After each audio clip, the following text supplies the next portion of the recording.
Have you ever been stuck in a situation where you feel emotionally so entangled that you don't even know where to start? Maybe a decision you have to make, or a conflict you are in, or a bunch of feelings that are so intertwined that you can't sort them out? What if I told you that there's an easy way to bring more clarity and understanding to the situation using nothing more than scissors, paper, glue, and your creativity? Welcome to my channel. Welcome to Diary of a Creative Therapist. This is the fourth video in a series where we are combining mental health and crafting to help you navigate challenges through creativity and self-discovery.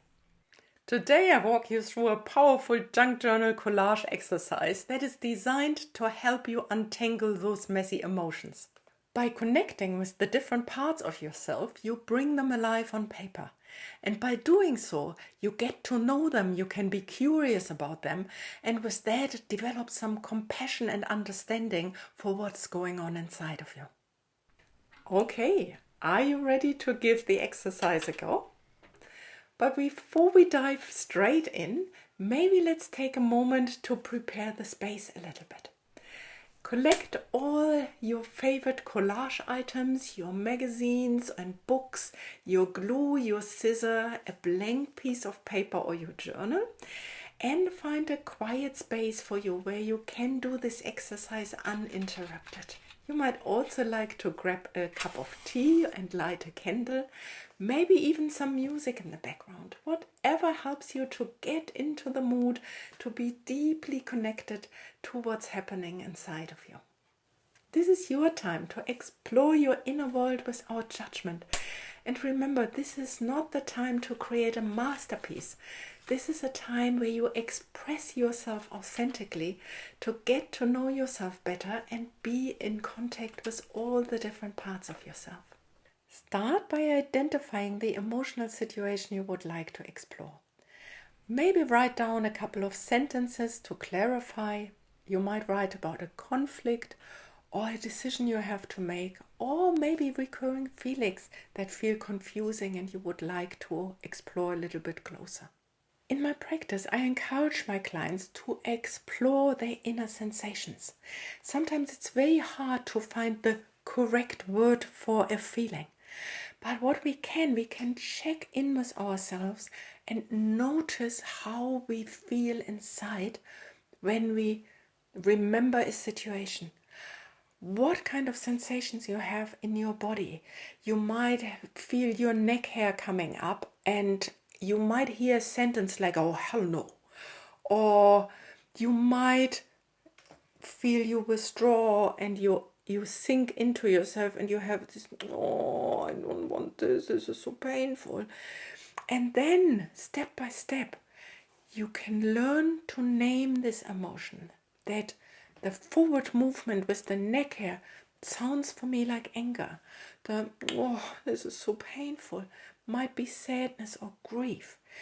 So this exercise gives a presentation, allows you to be in contact with yourself and get to know your feeling on a deeper level. And now we are coming to the creative side of this. Once you have written down and have been in contact with the different parts of yourself, flip through your books and your scraps and your magazines and see if you can find characters or shape or colors or so that resonate with the different parts of yourself.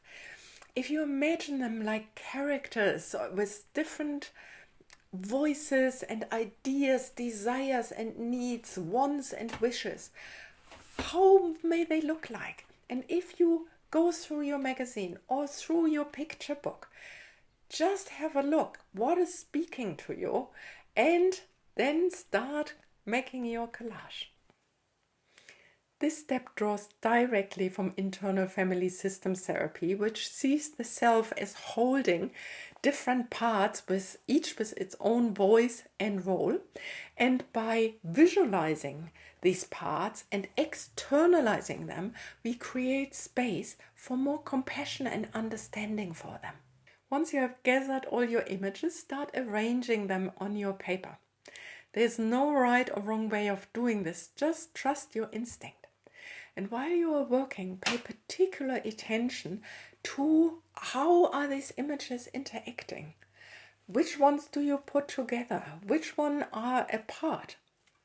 Are they communicating with each other? Do they talk to each other? Do they tell a story about the situation you explore? And see how do they interact with each other, because this might shed some light on what's going on inside of you if you try to make a decision or might try to find a solution for your problem. I would like to share how I use this exercise to get to know my inner world a little bit closer. And for me, it's around the topic of having started a YouTube channel. It created a lot of feelings inside of me and many ups and downs. But when I was sitting down and started to look inside, I noticed that I have the fantasy that I could be in full-time work as a psychotherapist, have a YouTube channel, my family, my friends, and nevertheless could be or should be or would be completely relaxed. Could lie on the grass, have no time schedule, could just enjoy the flow of life, like looking at the butterflies, enjoying some music, and with no further distress could do all of these things in 24 hours. But the reality looks a little bit different. And if I look closer inside of me, what I notice is that I am sometimes driving at full speed in an orange car. Orange often stands for me as stressed or scared, and that I have a very tight schedule. And nevertheless, while I'm driving around, I still have this fantasy cow in yellow-green, like a peaceful, calm, playful idea of I should be able to do all of this. This sits on top of me while I'm driving around like a crazy woman internally. And then I have this cat who says, Gajana, it really shouldn't be a problem. If you just have structures in place, time frames, processes, then it could be organized and you could be able to do all of this. Next to it is his companion. He agrees with him about the timing and all of this, but then at the same time in reality is noticing it's not, I'm a little bit stunned by all these ideas about schedules and productivity and time frames, and actually I don't get it.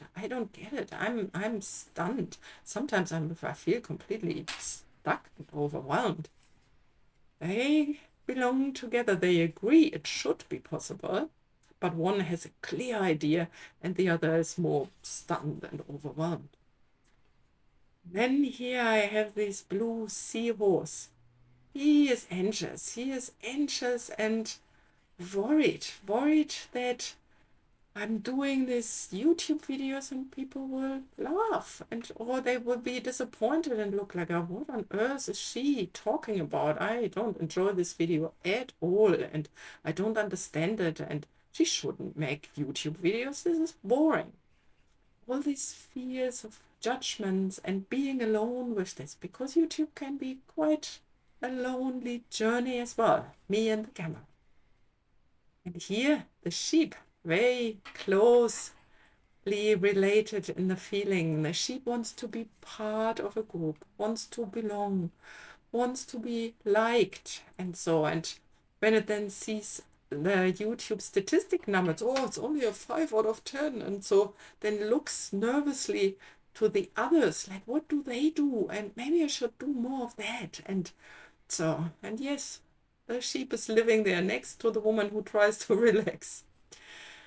But what I also really have is lots of fun and playfulness in it. The yellow stands for me for playfulness, and the bird in purple is like standing in my power and love all the wonderful comments I have and your interests and your encouraging words.